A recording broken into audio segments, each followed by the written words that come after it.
No. So let's do a quick invocation before we start. To the Supreme God, to my spiritual teacher, all spiritual teachers, all the angels, all the masters, to all the saints. We humbly invoke for your divine and priceless blessing, for your divine guidance, help, and protection, for your divine love, mercy, for the priceless teachings, priceless learning, and divine illumination. We thank you in full faith.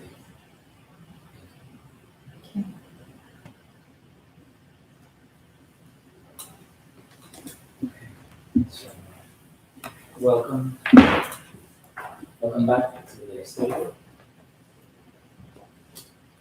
And so we continue reading the spiritual essence of man.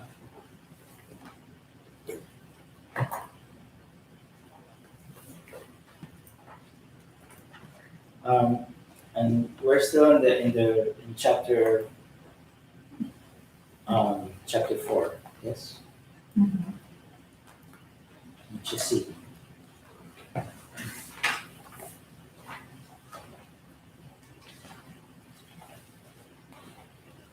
I love the fact that we went chapter 1, 2, 3, 11, 4.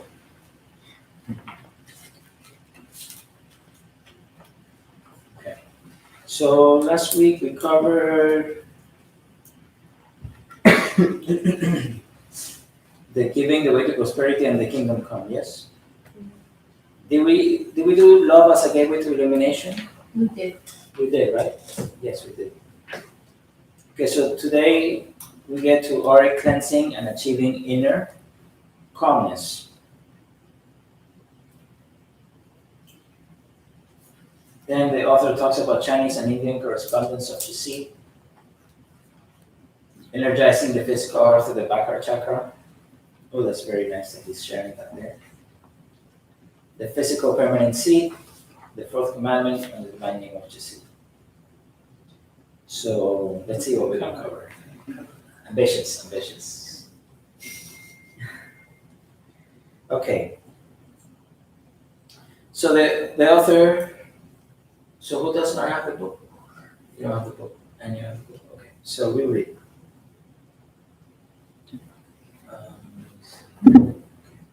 So it says auric cleansing, and this is on page 88. And again, the book is The Spiritual Essence of Man, the Chakras and the Vertebrate Tree of Life, and Master Choa. So it says, when a person in auric cleansing and achieving inner calmness, it says when a person does meditation on twin hearts, which we just did, right? Spiritual energy comes down through the spiritual cord into Keter, the Crown Chakra, and into Chesed, the heart chakra. It radiates out into the aura, right?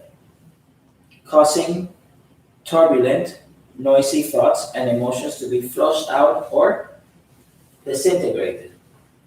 Yes? Okay, this is important. So it says, this is why it is very easy to achieve calmness when doing meditation on twin hearts.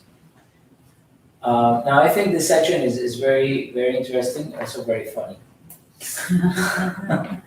But why is it funny? Why is it funny to me? Because, we're in Chesed, we're learning about the heart center, and then he says when doing meditation on twin hearts, right, there's a lot of spiritual energy that comes down, and then there is energy going outward, and then these two are activated, and then that's why it's easy to, because all these thoughts are flushed out, it's very easy to calm. But it doesn't talk much about the why. So there's a reason why it's not thoroughly explained. But So let me show you something.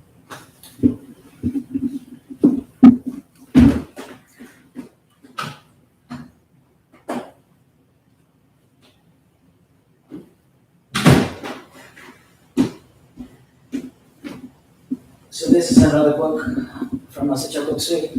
We're gonna read this too, hopefully. It's Achieving Oneness with a Higher Soul, right?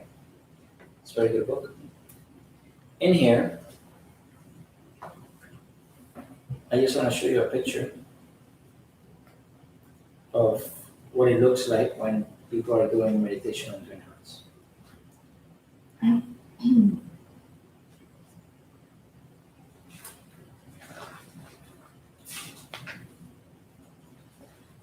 This is also just so you have next to each other heart chakra and a crown chakra. As you can see, the inner part of the crown chakra is very similar to the heart chakra. They both have 12 petals, they both have golden prana, right? With the red inside. So as you can see, this is why it is said that this is an evolved heart chakra. Right? The other 960 petals are outside, are the outer petals, and 12 inner petals. So, and these are the ones that are, and this is what he's saying right now. Clear? So, you have divine spiritual energy, divine energy coming down. So it comes down where? Into Keter, into the crown chakra, because the crown chakra is the entry point of spiritual energy into the body. Yes? That activates the crown. You see it's activated? When the crown is activated, you see like a little halo. That's why as it's coming down, that's what you see. So this is activated, so is the heart center. And you can see the aura expanding, right? And becoming full of light. Now, the question is why? This is another picture. It's a more accurate picture. You see rainbow light?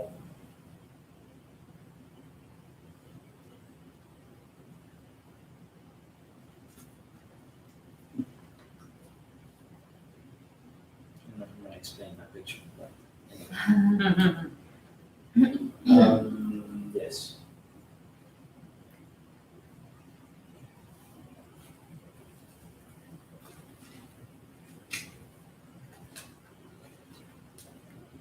Then I'm going to show you something else.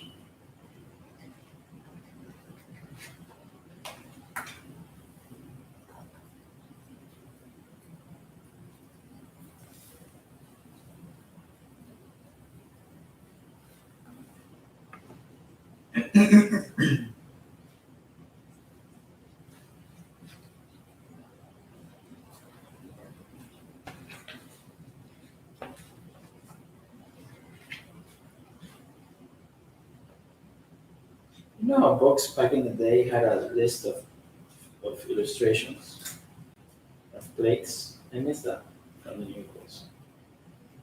I mean, from modern books.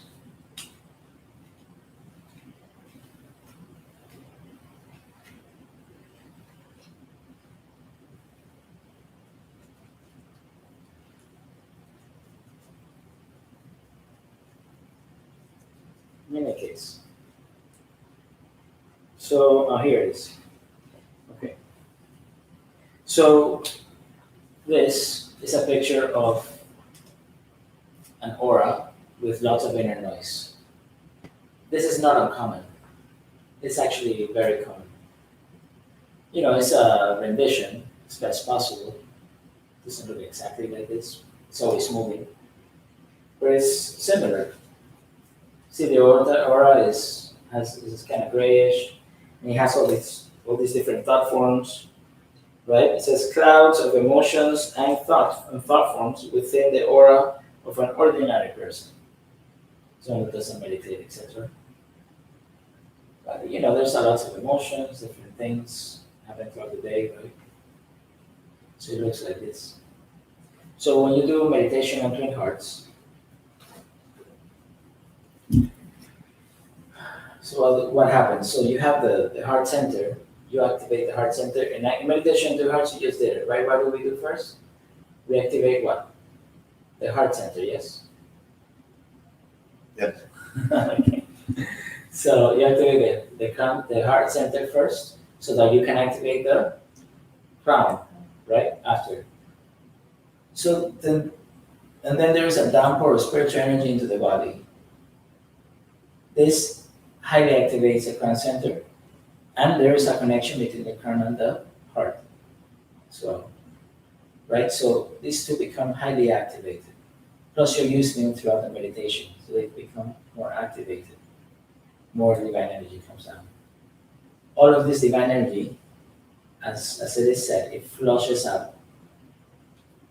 But all this starts from the heart. It starts from Chesed.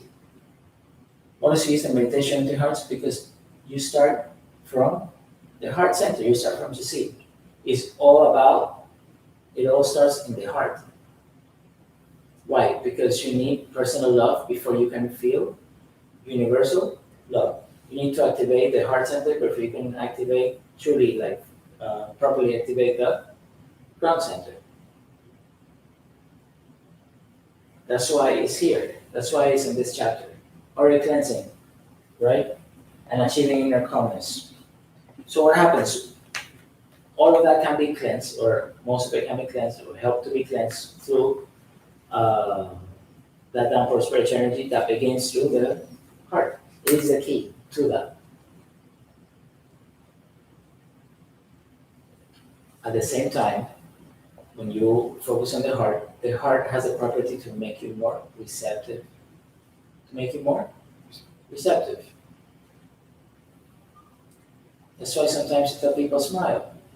Connect your tongue to the palate, smile. You're doing a healing on them, say, close your eyes, connect your tongue to the palate, smile. Why?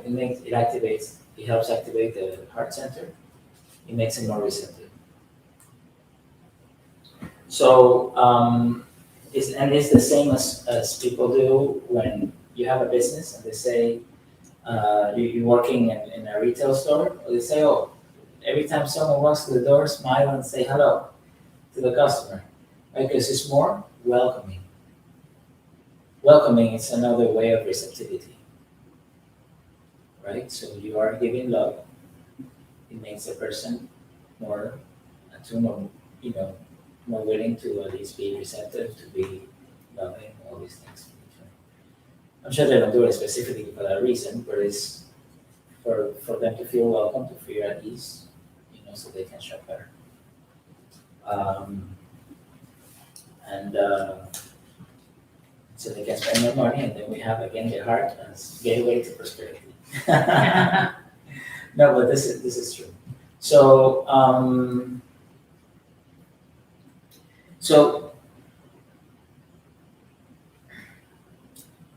So why does Master say meditation on 3 hearts? So it have to be meditation on 3 hearts. Is that the only thing? No. What is the principle? The heart. The crown. That is the principle. It doesn't have to be meditation on 3 hearts. But it's a very, first of all, Master Choa, obviously brought this meditation to us, brought this meditation to the public, to everyone, to the world. It's a wonderful meditation. It's a very special meditation. It's truly, like it is said, once you listen to the speech or whatever, it's truly a gift from the great ones. It is a meditation that was hidden. It was only given to certain chelas and advanced disciples a long time ago. Because it does accelerate your, spiritual progress. And it's safe. And then he's promoting it, obviously, and it's a very easy and simple way to explain this whole process. But does it have to be that? No. The author is using it because it's very simple to explain this process of cleansing, aura cleansing, in which the heart is the key. Why? Because you still need to start with personal love. And why personal? Because it's the easiest type of love to feel at this level.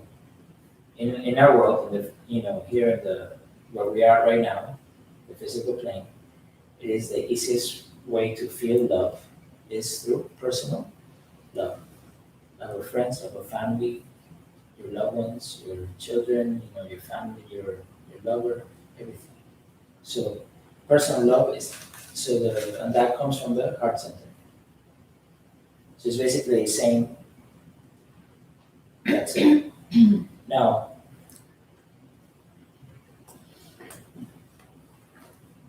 so it says that the spiritual energy core into Keter, the Crown Chakra, and into Chesed. It goes into the heart center as well. This is very important if you guys want to know the inner workings of meditation and twin hearts. And then it says it radiates out into the aura, causing turbulent, noisy thoughts and emotions to be flushed out or disintegrated. So spiritual energy has that capacity. It has that characteristic is that it can disintegrate dirty energy, negative energy, all these things. So it has the ability to disintegrate. Spiritual energy is energy with consciousness. It's energy with divine consciousness. That's what spiritual energy is. Energy with divine consciousness. So it already knows where to go. It already knows what to do. Disintegrates what needs to be disintegrated. Flushes out what needs to be flushed out.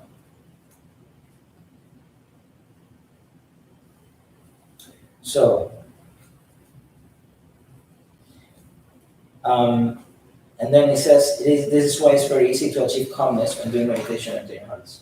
So, Hika, you said that at the beginning of the meditation of twin hearts, you felt what? Yes, actually really troubling. I actually kept like having images popping in my head. Right, a lot of thoughts, right, coming by. Yeah. And then towards the end of the meditation, It actually, even like before the end, like somewhere in the middle, when you even like called, because I felt like I started like even like I was saying earlier, like I was here, but I wasn't, like I was hearing you, but I wasn't listening. It's like I could hear your voice, but it's just like I wasn't really here. I was just somewhere else, like my head was somewhere else. and do you have any more turbulent thoughts or anything like Nah, that? it They were actually, gone. as a matter of fact, it was what I felt was like literally was just like empty. It was like just emptiness, like complete emptiness. There was nothing. It was just completely. You felt calm. relaxed. Yeah, it was Calm. completely calm. There was. Okay, good. So that's more or less that's exactly what it's saying.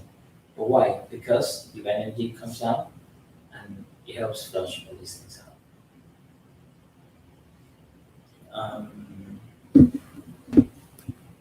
So that's so. But how does that help us? What is the key? To do meditation in twin hearts? Yes, sure. But what is the real principle? The real principle, why is it here in the Chesed chapter? Because of what I just said. The key is the heart center. Activate the heart and the crown will be activated automatically. But if you first activate the crown, like in meditation in twin hearts, we first focus on the heart and then we focus on the crown.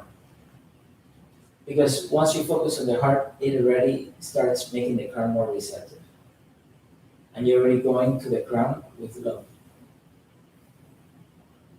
So automatically, that energy activates the crown.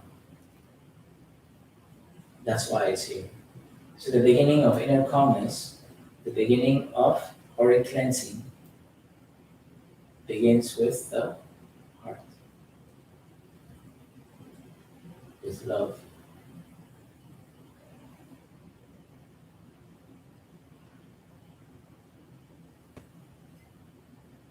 Give love, receive love.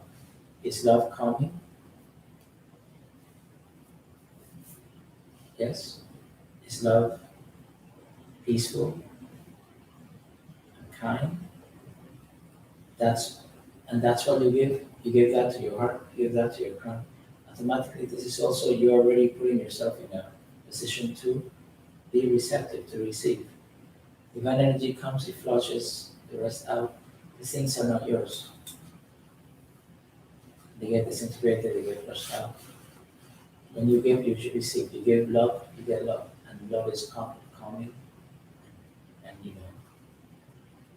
beautiful, is cleansing in this way. Because it creates the right, the right conditions for you to be cleansed, for your aura to be cleansed. The aura of your heart. This is the key, this is the beginning. Activates the crown, right? And then you can have a nice meditation.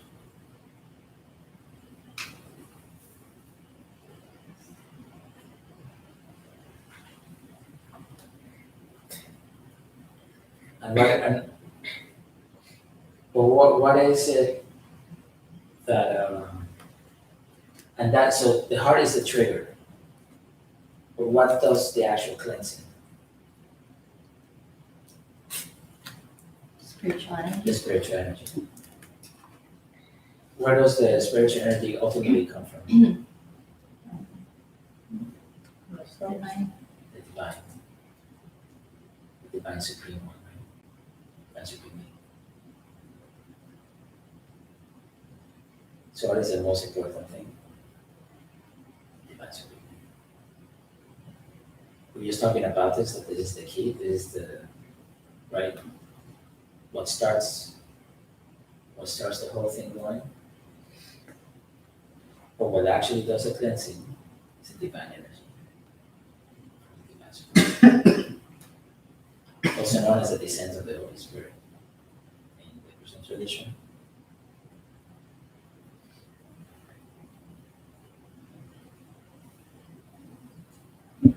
Just putting things in perspective. But because we're talking about the heart chakra chapter to see, and that's where it is. But I just wanted to make sure that we understand that it's not necessarily the heart chakra that does the cleansing, but it is key in the cleansing to happen.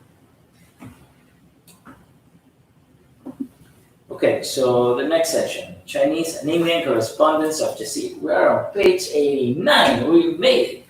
That's amazing.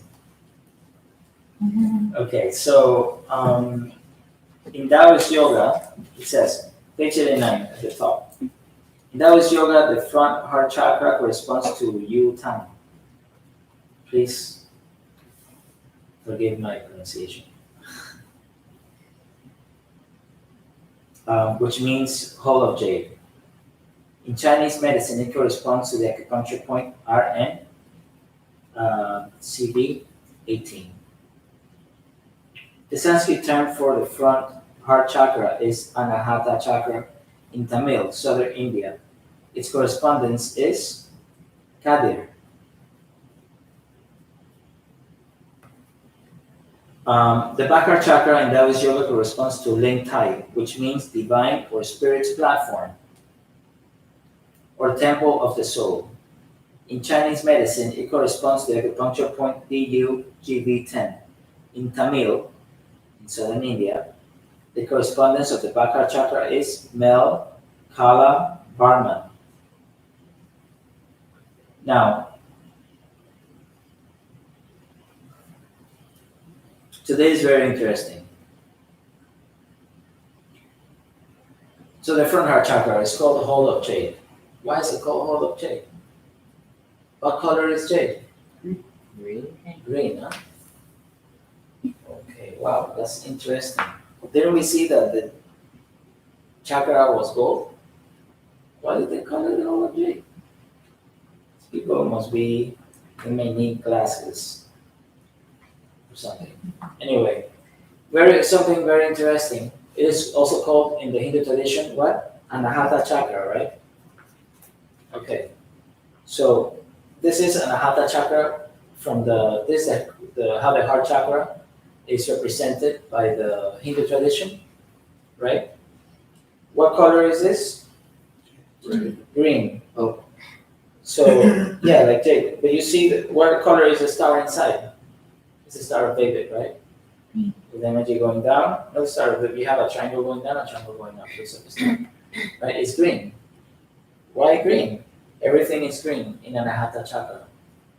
So in the Hindu tradition, they attribute the green color to this. In the Taoist tradition, they also call it the whole of jade because of the green color. It is not uncommon when you see clairvoyantly that green sometimes can come from the heart center.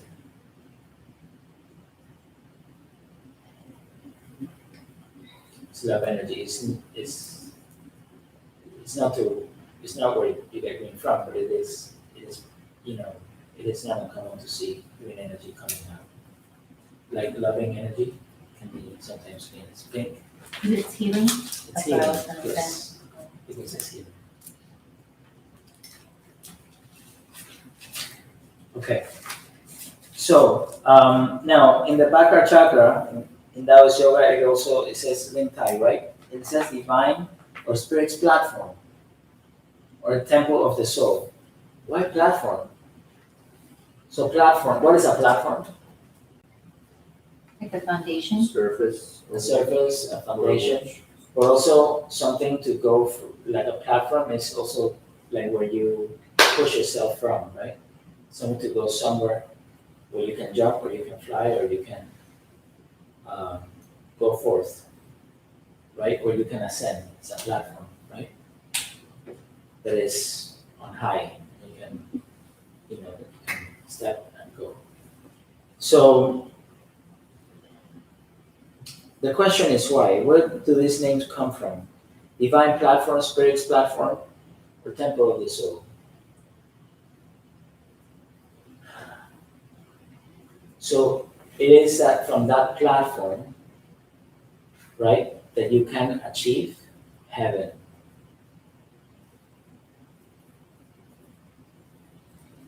You understand?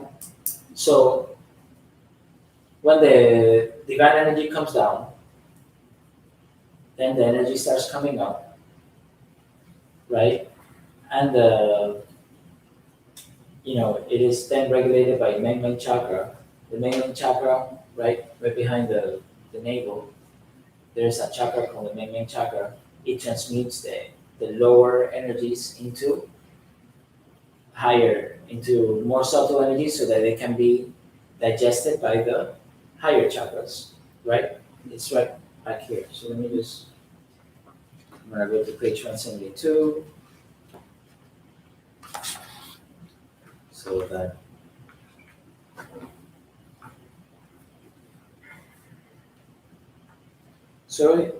this is the main chakra. This like behind the navel chakra. You have the main chakra. So this chakra, what it does is that it transmutes, right? Lower, grosser energies. Energy is going constantly up and down, right? That's what it is. Divine energy comes down, and then Kundalini energy also goes up. Energies go down, so some energies go down, or pranas go down, and they come up, right? So you have prana from the earth, prana from everywhere, right? You have those, etc. You have prana from the lower chakras, goes up, right? From the sex chakra, it goes up, right? Basic chakra, it goes up. But these energies are very dense. That's why they're red, right? There's a little red at the bottom here. There's more blues and more greens, etc. at the top, or violet. So these are cooler colors, more subtle colors. So these are denser colors, warmer colors. So these chakras up here. That's why like we said back, in other meetings, that they use more subtle energies, right? They need energies that are more subtle, that are refined. So that's the job of the main chakra. It refines energy. As it refines energy and starts going up, it passes through the Bhakra chakra, which also gives love energy. It softens energy even more.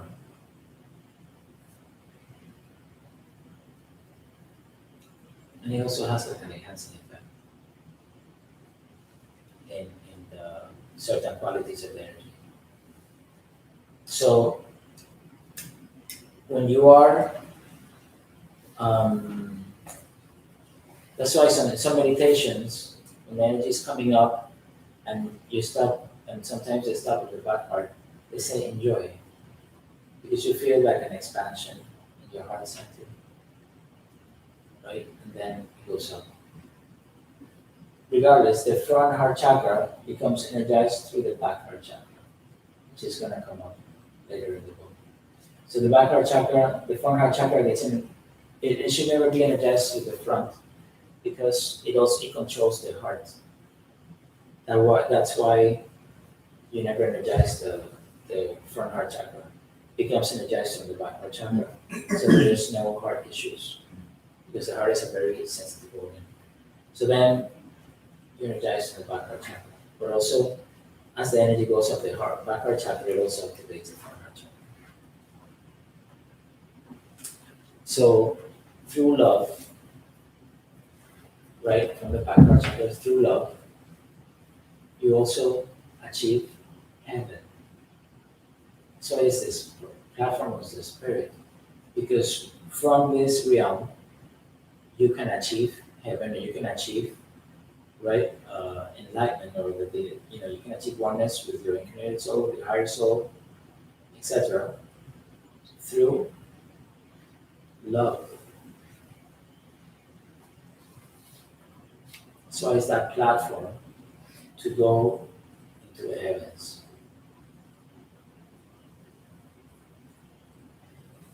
You can achieve that through love. Activate the heart center. The crown becomes activated. I know I say this a lot. And then it's a key. Do not underestimate the simplicity of the teaching, because it is very simple, but it is very, very powerful. Do not underestimate it, please.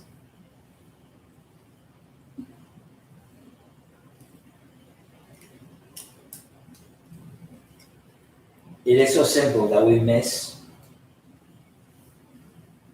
so many secret teachings within it. There is so much just in there.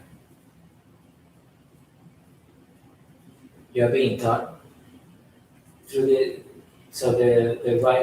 author here is teaching how to achieve inner calmness, how to achieve inner stillness, how to achieve an illumination, how to achieve oneness, to very, very simple techniques and very, very simple principles. Is that valuable? You know how many decades, lifetimes people spend trying to achieve inner stillness and inner calmness?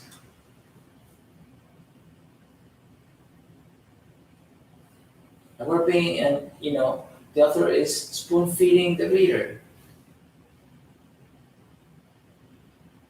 I remember Master Chen used to say, do you want me to make it hard or very simple? You want me to spoon feed you baby food, or do you want me to make it really, really hard? What do you think people say? Easy, right? Spoon feed, please. So just because it's simple, do not underestimate the simplicity of the teaching.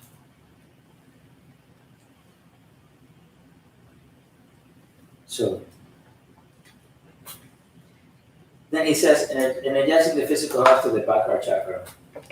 Here is basically what I just said. It says the heart chakra, Chesed, also affects the ability of the body to fight infection. From a medical viewpoint, the thymus gland, which can be energized through Chesed, back heart chakra, is important in the defense system of the body. Energizing Chesed, or the physical heart, is done through the back heart chakra, through which prana can easily flow into the heart, lungs, and other parts of the body without causing the physical heart to be congested. Energizing the front heart chakra directly and immediately energizes the physical heart. However, the pranic energy tends to localize and does not spread easily to other parts of the body. This may result in serious heart pranic congestion. It is therefore also pranic congestion means energy congestion. Serious heart energy congestion. It is therefore advisable not to intensely energize the front heart chakra for a long period. Experienced pranic healers energize through the back heart chakra. This does not have a localized effect on the physical heart because excess prana can easily flow to the other parts of the body. The whole body could be energized through the back heart chakra.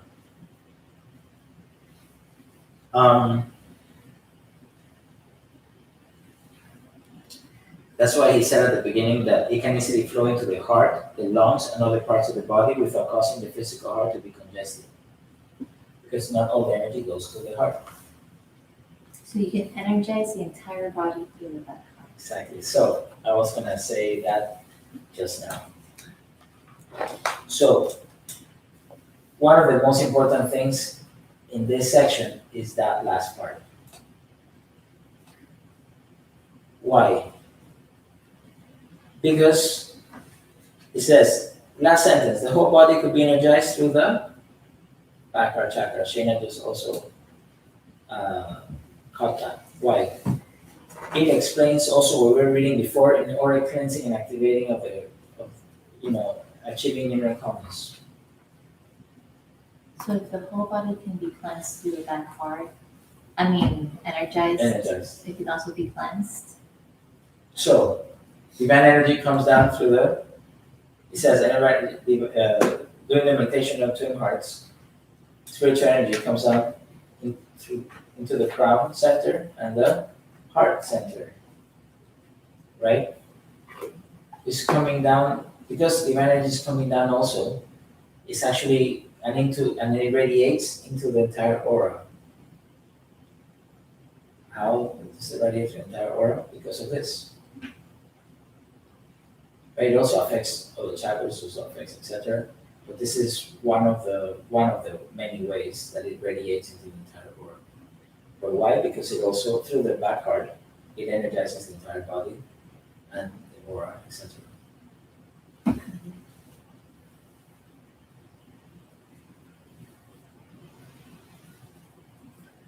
So now, but if you look into chapter 1, how is divine healing performed? Shayna. I'm sorry? In chapter 1, how is divine healing performed? It's through the crown. Through the crown. Right? So in chapter 1, it talks about divine healing. And divine healing, right, like when you go into, they put your hand on your head or here like this and say, in the name of Jesus Christ or God, you're healed, etc. That's divine healing. When you do also the same thing, energizing, you energize the crown. They don't do it, energize the back heart chakra. Is that correct? Okay, so that's what it says, right? Chapter 1. Yeah. So the question is why? But isn't the whole body energized through the back part? You can also energize the whole body through the solar plexus chakra. It spreads really rapidly here. But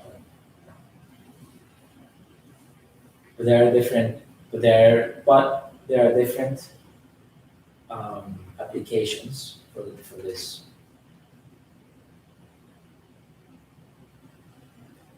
But that's why in most healings, in most protocols for healing, right, they always work on the heart. You cleanse the front, cleanse the back, and you energize, right? Through the back heart chakra. And it always says this has a calming effect. Because loving energy, right, so has a calming effect. And it spreads to the whole body. But is it different than doing divine healing with divine energy, which has energy of the consciousness through the crown?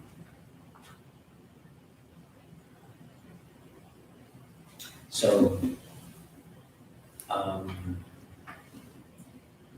And I just say this for understanding for those who are here who are pranic healers and those who are listening to us are pranic healers, but also so that divine healing is done through their crown.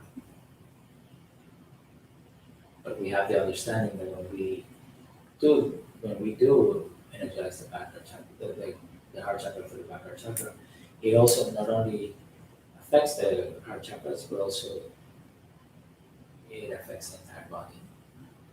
And why does it have a calming effect? We already spoke about that earlier. So, and also loving energy is coming, where even though the energizing energy is activating, there's also that energy is going through the heart, right? So it's it's already, that energy is already affected by the heart chakra. It's loving energy, and it's affecting the entire body with energy. So it's a calming effect. Okay. Any questions so far? We're good? Should we keep going? Okay.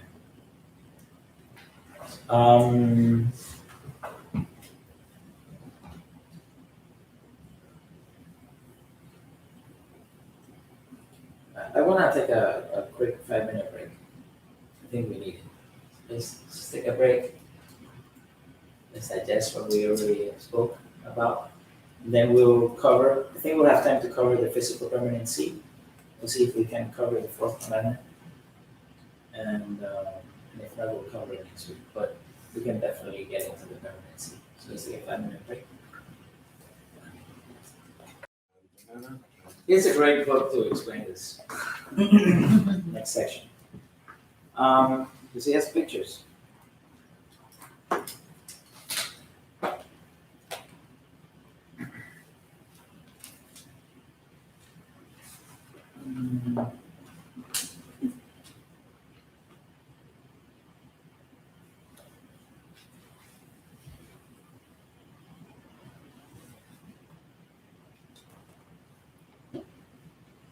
Okay. So, welcome back. So the physical permanency. And permanency is what everyone needs. Plant a new truffle. Treat it with care. That's what Dr. says.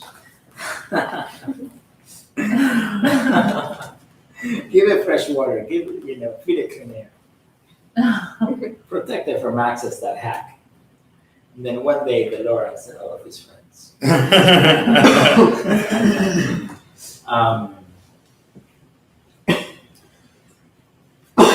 That's a powerful poem though, because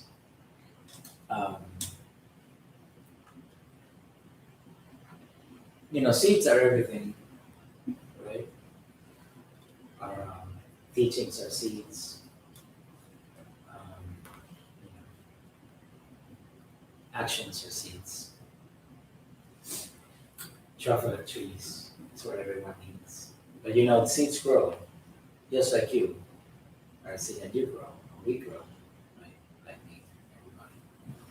So, for a spiritual path, it's like a seed, and we help it grow. We give it, feed it fresh water, and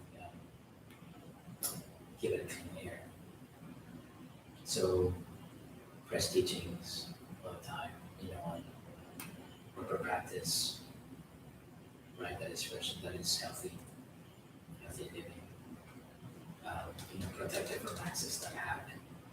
So protect it from negative thoughts and unwholesome actions and behaviors. And then one day the Lorax or you as your divine self, right? Or the Christ, or your divine self, and all of his friends. Just like him.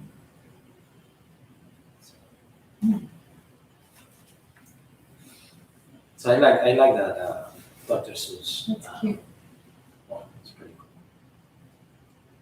Anyway, going back into this book. So, page 90, right? The physical permanent seed.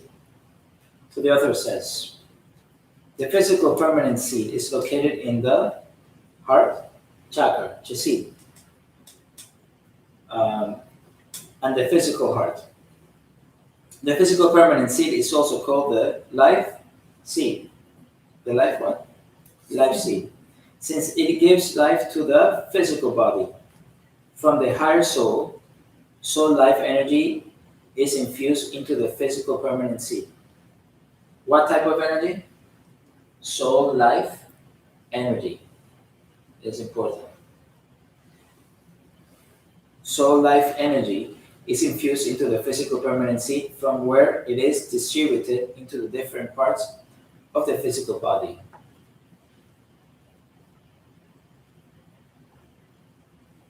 So, did we say that the whole body can be energized, right, through the Crown Chakra? Yes? Interesting. Well, it must be connected. So it says,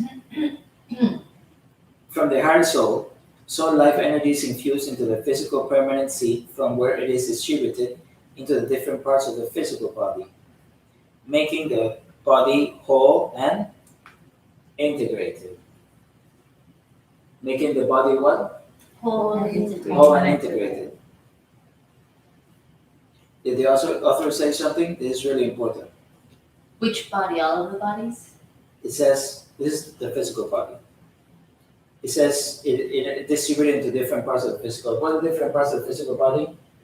The organs, right? The muscles, the skeletal system, the nerves, etc. All these things are parts of the physical body. Not just one part, not just one thing, it's just the organs. It's the entire physical body. Right? Once this now, so you have the etheric body and the dense physical body, right? So the physical body, sometimes it is called the etheric body, right? It is also called the physical body. The etheric body is the higher physical, and the dense physical body is the lower physical. Okay? Just a word, just a fact like that. So it also gives the physical body the ability to absorb prana. It also, what does it say? It gives the physical body the ability to absorb prana. What does? The soul life energy. Soul life in the permanent seed. Correct. The permanent seed lives in the heart chakra and Yes. the physical heart. It says and the physical heart. Correct. What does that mean? Both. Because Is there a physical permanent seed that? so inside the heart chakra, so the heart chakra touches the heart chakra, right? The heart chakra touches the. As the heart chakra comes out, it has like a cone, right? It's like a cone that comes out from the central channel. There's a central channel where the chakras stem from, right? Well, I shouldn't say right, but there's a center channel where the chakras stem from. That Like the energy equivalent channel. of the spine. Huh? Like the equivalent, like where the Yes. flow of energy comes out. Yes. So you have like a main energy channel where the chakras stem from. So the heart chakra stems from this energy channel, from its root, from the root of the chakra, and then it comes out as a cone. It's in its path, in that path from the energy channel outward, right? Because your heart chakra, The heart be out here, center. right? It's in the scope. It is in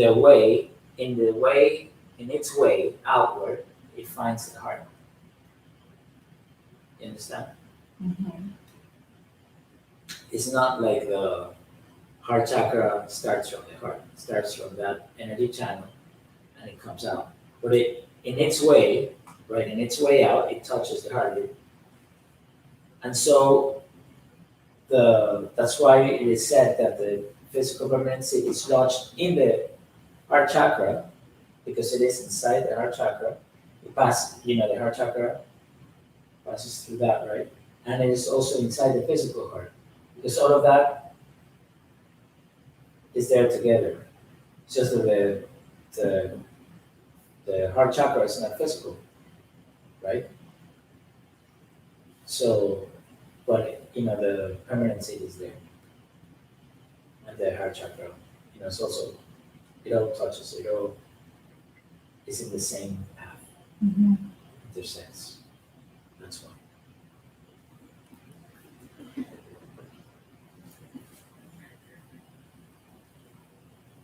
Oh no, it's not that you open the heart, you find a physical seat. Mm-hmm.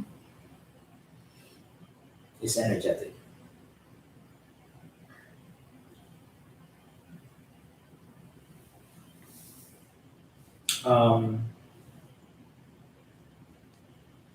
So once the soul life energy is withdrawn from the physical permanent seat, the body dies. So it says, but the soul life energy, once it's withdrawn from the physical permanent seat. So how is it withdrawn? One withdraws the energy. Who? Itself. It Where does the sucked soul back. energy It goes back to comes from? source. Itself, yeah, returning to. Okay, let's read back. From the higher soul. In the higher soul. So Goes what? back to the source. What? Yeah, but what is the source? The higher divine spark. soul and in No, itself. no. What are we talking about here? Where does the soul life energy come from? From the higher soul. From the higher soul. So what withdraws the soul life energy? Higher soul. The higher soul. I just want to make, I keep going back because I want you guys to make the proper connections. So you understand exactly what's going on. Where do the seeds come from? The higher soul can have more than one incarnation. The higher soul, At the yes. same time. What do you mean at the same time? Like in the same lifetime or dimension or We should talk about that in another book, another day, but it's like this.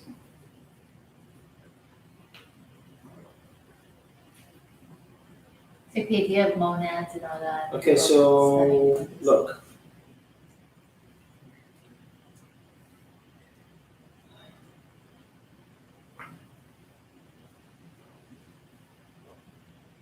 Page 9. You have Ein Sof Ur, divine spark, the higher soul, and the incarnated soul. Yes? You also have, this is the Trinity, right? So you have the Father, the Son, and the Holy Spirit. The Lord Christ is considered to be the Son, right? Once you're one with your higher soul, right? You speak as the higher soul. The Lord Christ does this, right? And so in a passage he says, every Christian knows this, and they will tell you, the Lord Christ said, I am the truth, the light, and the way. No one, I am the truth. I am the light, and I am the way. The way to what? Mm-hmm. Right? No one goes to the Father except through me. The higher soul. Without, you have to go through the higher soul to go to the divine spark, to the monad. To achieve God realization. So to become one with your divine spark is called God realization. To become one with the higher soul is called self-realization, soul realization. Soul And then to become one with your incarnated soul is self-realization. Self, soul, God.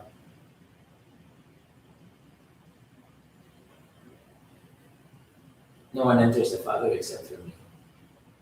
If you are one with the higher soul, you speak as the higher soul. Because you're one. You are that. Right? So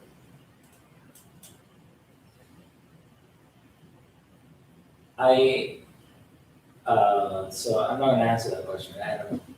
Let's just say I don't know. Can I have more than one? This is the energetic anatomy, right? So you have a divine spark, one higher soul, one incarnated soul. From that incarnated soul, you have all of this is created, right? So there is a spiritual cord coming down. From that cord, inside that cord, there is 3 cords that go down. Inside that, you've seen a cable that when you open, it has a jacket. The cable has a jacket, right? It's called a jacket. Inside the cable, there might be other wires. Have you seen that? Remember Ethernet cables, when you make cables, right? So you have many little wires inside one cable, right? So, but there's like a jacket, right? So the cable is a jacket, and inside there's many cables. So, or many other wires, right? So it's the same. So in this one, is the spiritual cord has 3 different cords inside it. It's 3 seeds, right? The physical permanency, the emotional permanency, and the mental permanency. We saw that the mental permanency is lodged where? In the crown, in the pineal gland, and in the crown, right? The physical permanency is in the heart chakra and in the heart, physical heart. What about the emotional? That's very interesting. It's a good question. We should read the next chapter. So then we have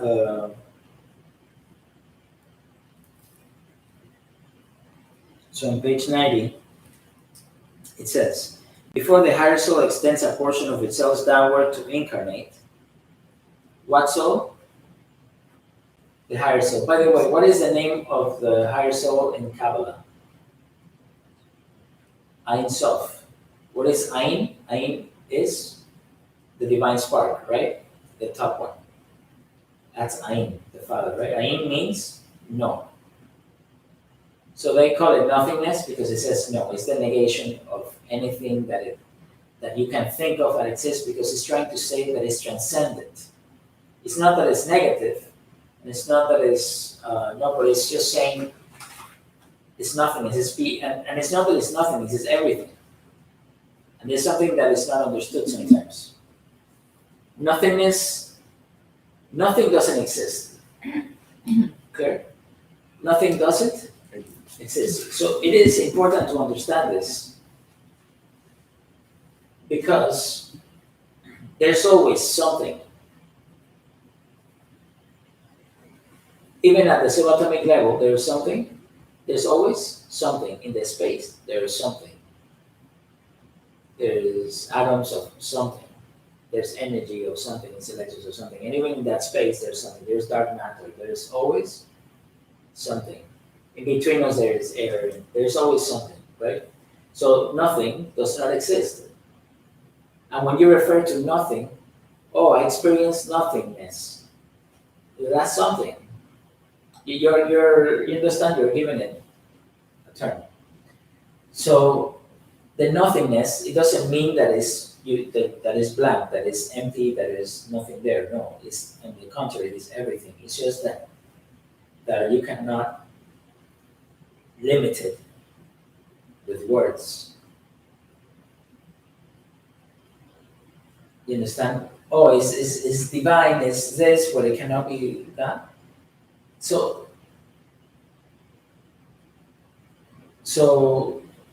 let's just say like this: does God have limits? Does God have limits? No, it's limitless, right? Right? Okay. But by you saying that God is limitless, you are saying that he cannot have limits. So, but the divine can have limits if it so desires, and cannot have limits if it so desires. It's both. It's beyond anything.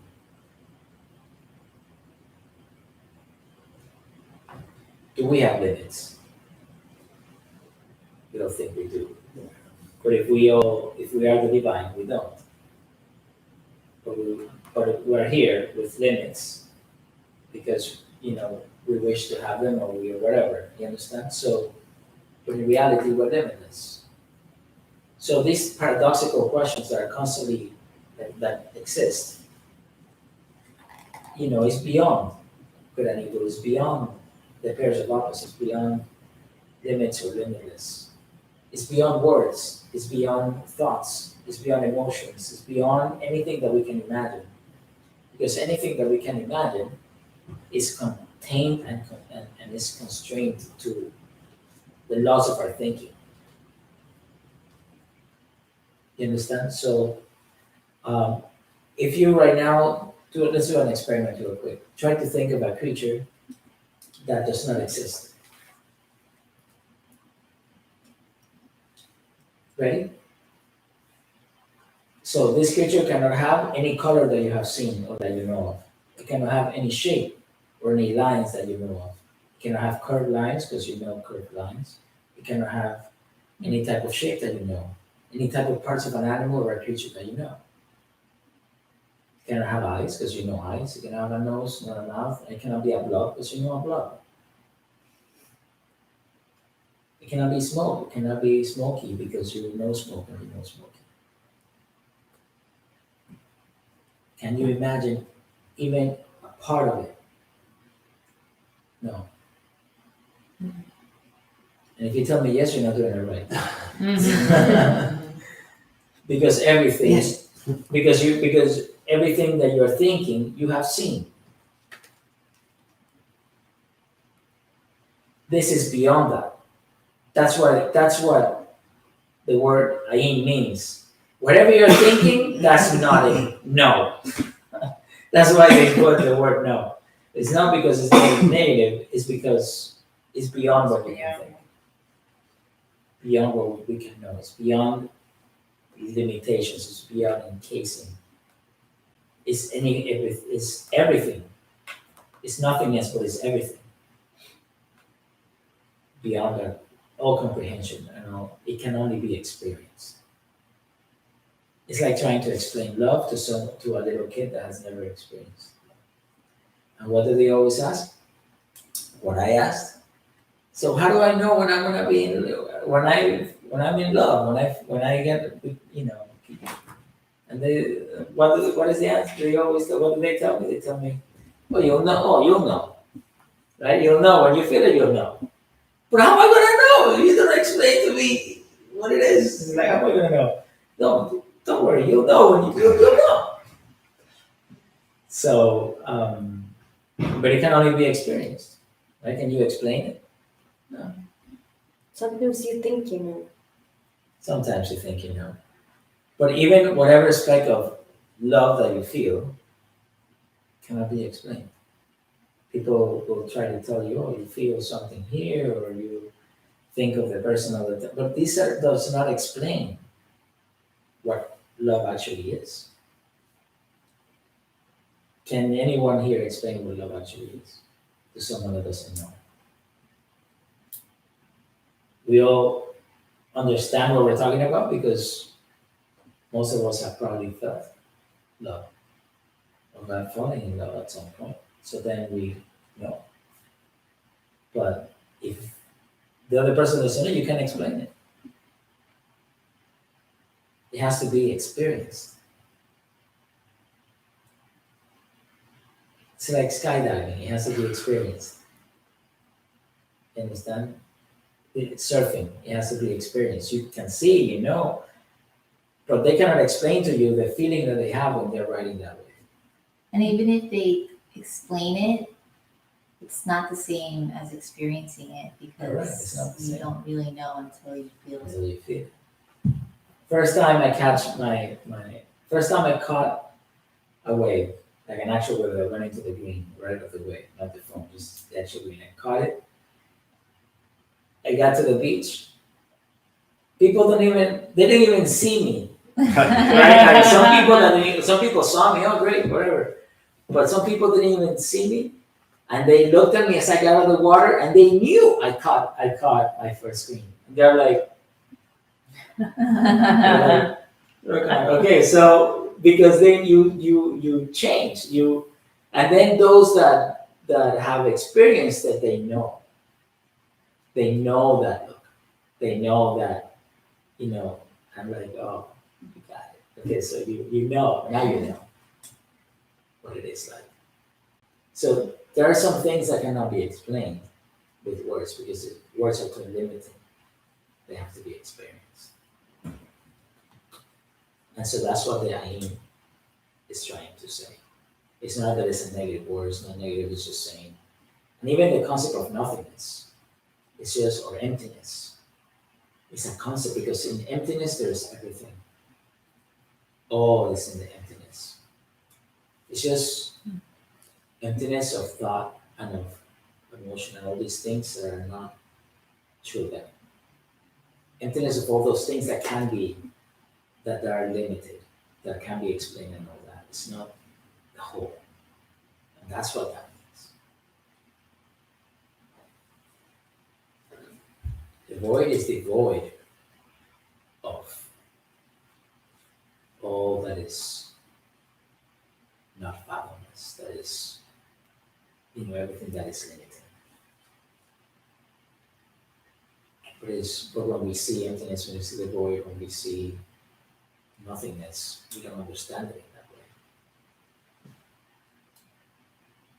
And it's unfortunate because the psyche sees it as something negative or something devoid or something. On the contrary, yes, everything.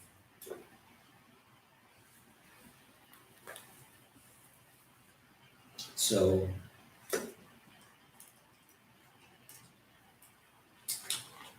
that's Ayin. Ayin Sof is the higher soul.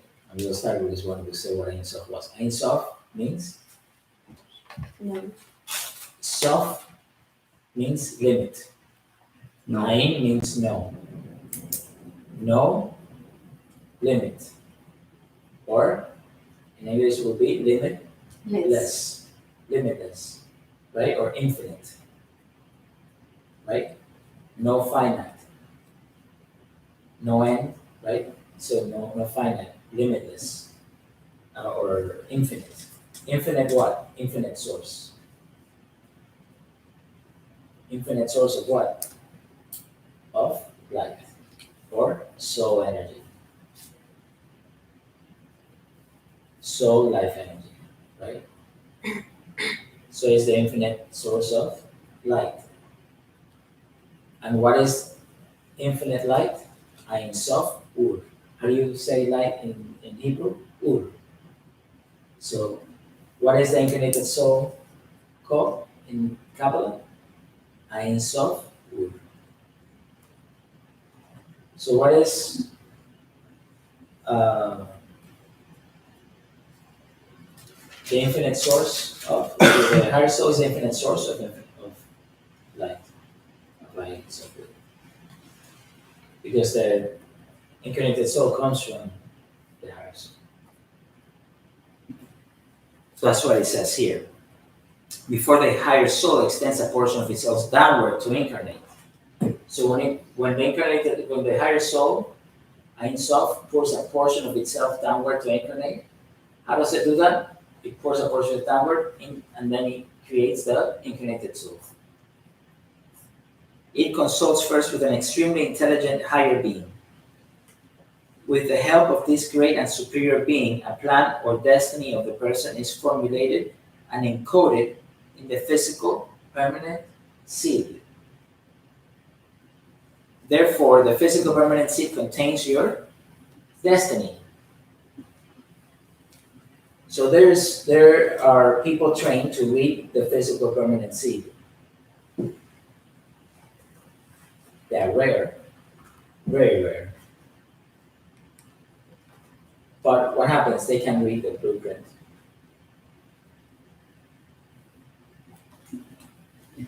Now, I want to read this part again. So before the higher soul extends a portion of itself downward, right, to incarnate, before it does this, it consults with an extremely intelligent, with just intelligent or extremely intelligent. Key word on extremely intelligent, higher being. This is a divine being. With the help of, it could be, some people say divine, extremely intelligent divine holy angel, right? So with the help of this great and superior being, great and superior being, a plan or destiny of the person is formulated and encoded into the physical permanent seed.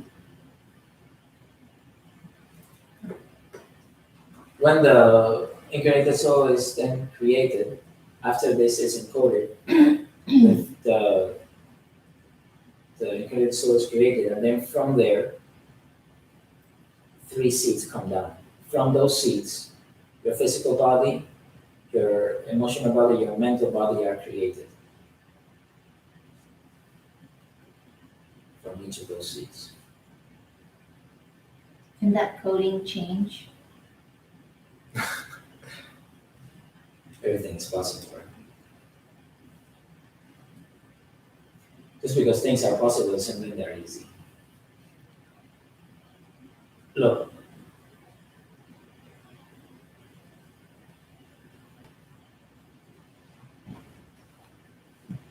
it is highly unlikely that it needs to change.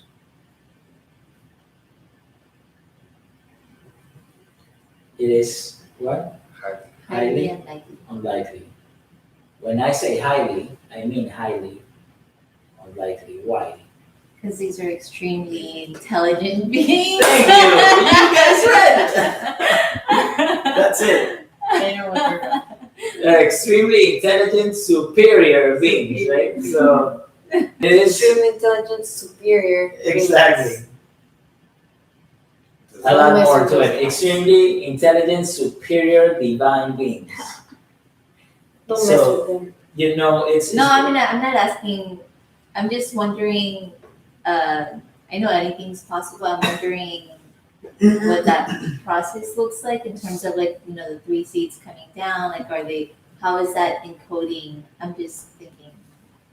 No. So it's like that. It's encoding. Like you have a blueprint. Mhm. You save it to the hard drive, right? And then that's it. It's just been encoded there, and then you follow that. So in a computer you have a monitor to see more or less what's in the hard drive. Your physical body also has something like that. Mhm. So part of it is the way we look. It's part of our karma, part of the things, and the type of family we're in, and the type of country that we're from, and different race according to the current social structure and situations wherever we live or wherever we are. All these things are part of it. And also, very interesting, you can do an experiment. We have palms, right? You have palm reading, etc. This and that. Okay, so palm reading is not. It's actually very interesting. I wouldn't equate it to what is in your physical permanency now, but it's just a symbol, right? So on your left hand, if you guys take photocopies of your hands, your palms, and then save them for like 5 years, and then you check your hands again or take another photocopies and then check them again, and then 10 years or whatever, you will see that the left hand does not change. You will see that the left hand what? Does not change. Does not change. Why? Because this is what has been written. This is what is like what people call destiny. Only the left one? Yes. the So what is the right hand? The right hand is what you write. Mm. Because if we are, somewhat intelligent, these divine, superior, extremely intelligent beings are way, way, way more intelligent, right? So they can understand many different variables, many different things, and your different lifetimes, etc. So if companies, right?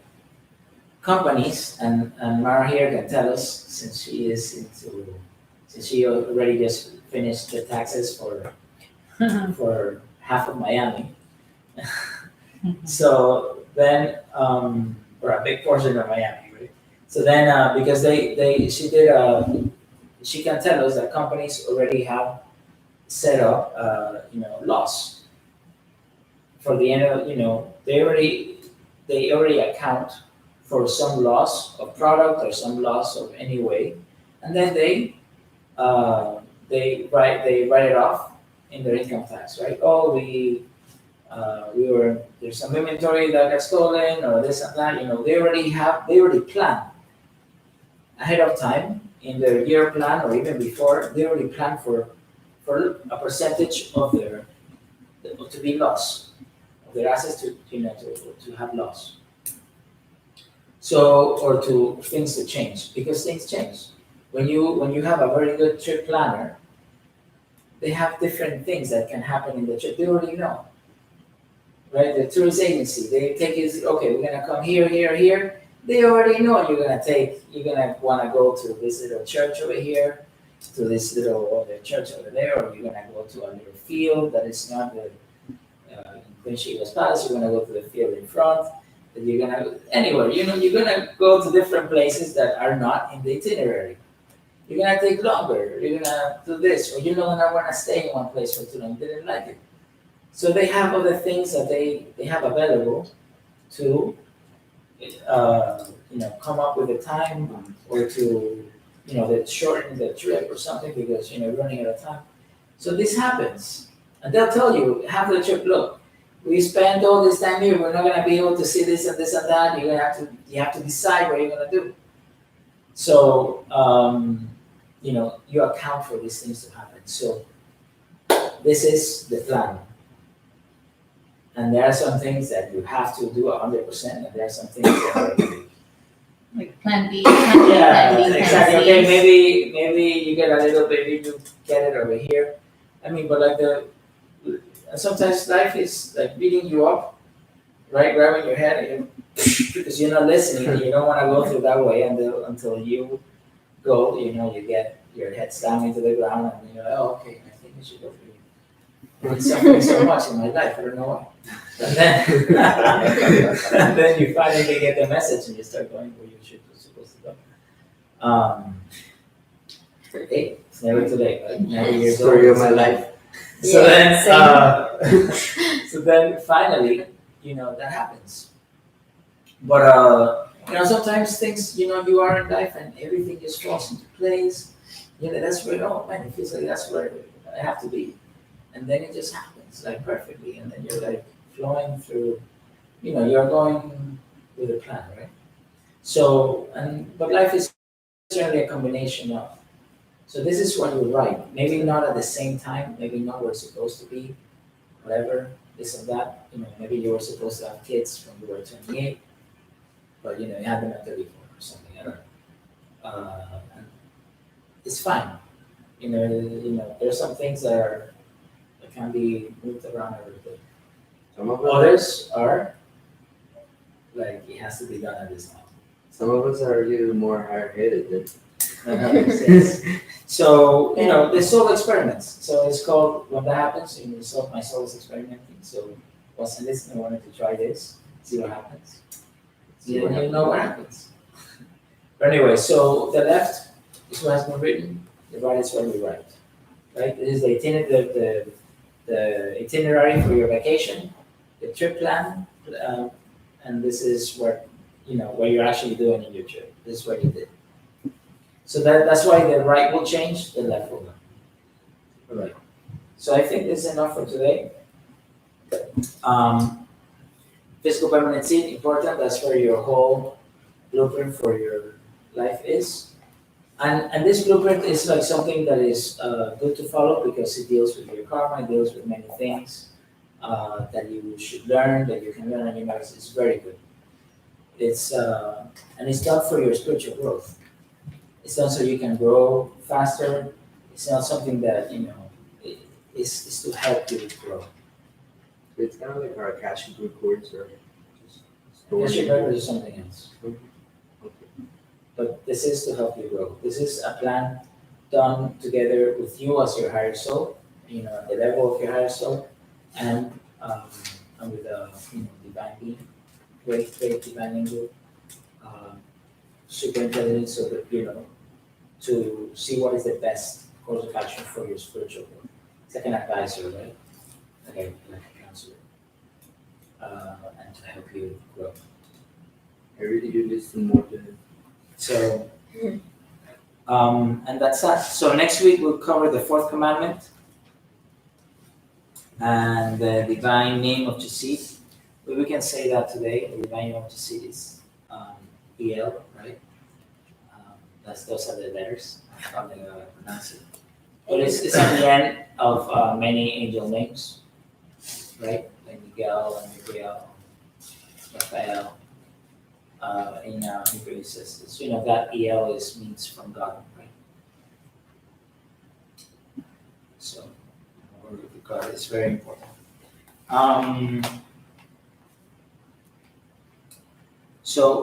Yes. So although the fourth commandment, the fourth commandment, we'll cover it next week, and we'll go straight into chapter 5, balancing severity with mercy.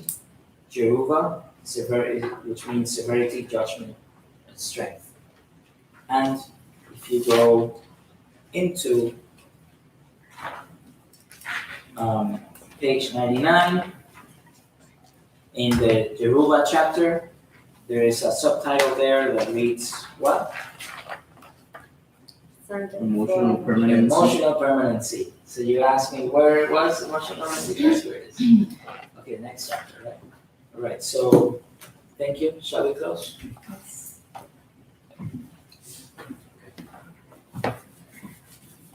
I'm kind of shocked now because my right hand Let's is close. So let's say thank you. To the Supreme God, we thank you for your great blessings. To my spiritual teacher, all spiritual teachers, holy angels, holy masters, and all the saints, we thank you for your great blessings. Thank you for your divine light, love, and mercy, for your priceless blessings, priceless teachings, for the divine knowledge, and your divine love, for the illumination and divine oneness, and once again for the priceless blessings. We humbly thank you for your divine blessings. Thank you. Thank you for your divine presence, divine love. Thank you. Okay. Namaste. Thank you for coming. Thank you. Namaste.